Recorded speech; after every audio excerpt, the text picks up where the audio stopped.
His foreign editor Sophie Mokoena caught up with Zimbabwe's finance minister Mthuli Ncube for more clarity on the country's plans to revive the economy.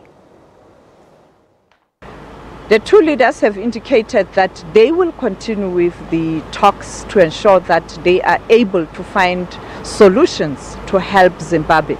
But with me, I have the finance minister who is going to speak to us in terms of his visit to Washington, but also Europe.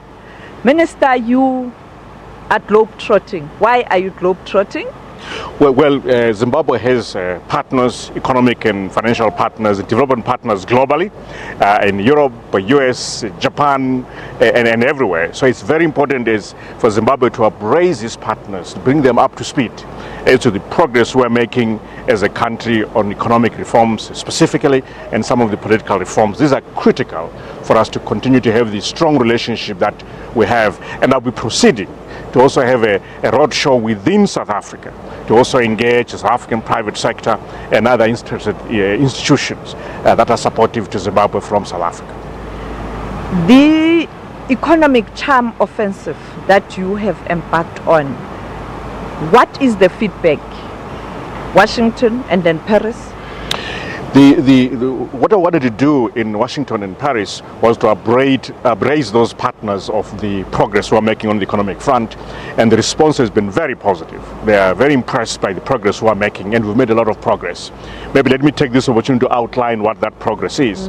First of all, we've got a transitional stabilization program, which is a blueprint for economic and institutional reforms.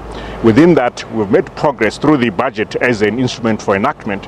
We've made progress on the fiscal consolidation front.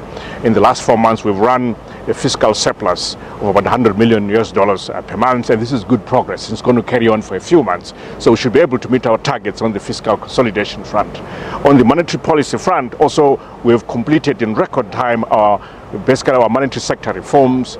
Our domestic RTGS dollar is now floating. Its rate is market determined, and we can be sure that now full monetary policy can be put in place so that the currency can float. We use the monetary policy committee to work with the whole systems of the central bank to make sure that we can target inflation and also growth in money supply. On the privatization front and state-owned enterprise reform, again, we're making good progress. We've, for instance, made reforms on the grain marketing board and also on ZESA, our equivalent of ESCOM, in terms of electricity supply in South Africa. And then the allied timbers, which controls about 60% of Zimbabwe's forests, but also the National Gaming Board. And we're proceeding to consider reforms around our telecom sector, that is controlled by government, as well as the mining sector and our Industrial Development Corporation, which is a similar structure as South Africa structure. So we're making very good progress. I also appraise them on the progress we're making on the institutional reforms. For instance, our progress towards repealing the Public Order and Security Maintenance Act, POSA, and also IPA, which pertains to Freedom of Access to Information and Privacy Protection Act, and also the Police Act, and the rights of prisoners as well, and the right of citizens. So before, Zimbabweans who were born in Zimbabwe couldn't have a second citizenship, they couldn't be dual citizens. Now we're repealing all of that and aligning it to the Constitution and making sure they can become holders of a second citizenship. So we're making very, very good progress in terms of both economic and institutional reforms, and this is what I was appraising our partners on. America made an announcement last week that sanctions will remain in place. What's your reaction? Oh, well, I mean, of course, we naturally were disappointed that these sanctions remain in place. They continue to be an albatross in our ability to raise credit lines for financing our private sector globally. And naturally, if they were to be removed, that would change the picture completely. But also, we are determined as Zimbabweans to engage the U.S. government to see which areas we can continue to work on so that we can begin to have a stronger relationship. We can progress together and be viewed differently by them and others.